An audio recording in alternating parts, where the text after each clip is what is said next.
ऊपर वाले के प्लान को समझना है तो बस ये कहानी देख लो।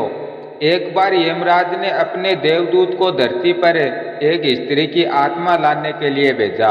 अब देवदूत ने धरती पर आकर देखा तो उस महिला की दो छोटी छोटी बच्चियां हैं जिनका रो रो कर बुरा हाल हो रहा है। उनको संभालने वाला कोई नहीं है। अब देवदूत वापस यमराज के पास गए और जाकर सारी बात बताई और बोले, उस स्त्री को कुछ वक्त और दीजिए। यह सुनकर यमराज को गुस्सा आ गया और बोले, आज तुमने सबसे बड़ा पाप कर दिया है और तुम्हारी सजा यह है कि तुम तब तक धरती पर रहोगे जब तक तुम 3 बार अपनी मूर्खता पर नहीं हंस लो।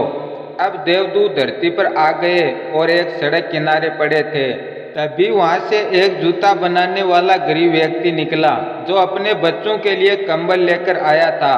और उसने देवदूत को ठंड में ठिठुरते हुए देखा तो वह कंबल देवदूत को दे दी।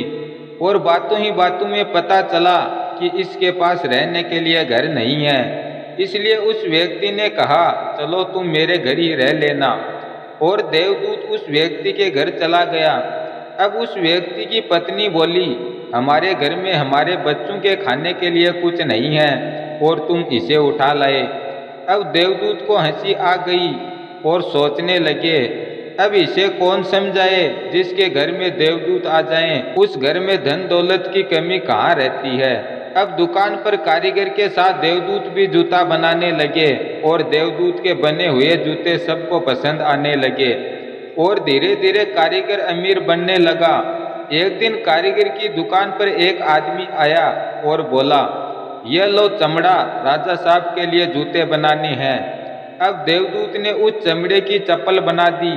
इतने में कारीगर की नजर पड़ी तो कारीगर गुस्सा करने लगा, क्योंकि उस जमाने में चप्पल किसी के मरने पर उसे पहनाते थे।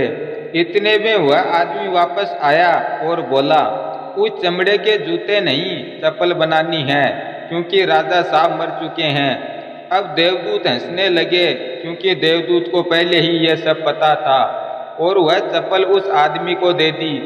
अब कुछ दिनों बाद कारीगर की दुकान पर एक बहुत बड़ी सेठानी अपनी 2 लड़कियों के साथ आई और बोली, मैं अपनी दोनों लड़कियों की शादी बहुत ही अमीर घर में कर रही हूँ और इन दोनों के लिए महंगी वाली सैंडल बना दो। अब देवदूत इन दोनों लड़कियों को पहचान गया कि यह तो वही लड़कियां हैं जो अपनी माँ के मरने पर रो रही थी।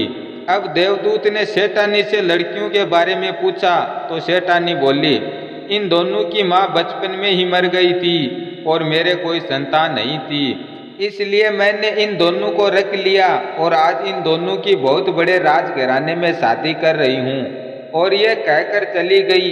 अब देवदूत जोर जोर से हंसने लगा और देवदूत को सारी बात समझ में आ गई कि उस दिन इन दोनों लड़कियों की माँ नहीं मरती तो आज ये गरीबी में ही जी रही होती और किसी गरीब परिवार में ही इनकी शादी होती।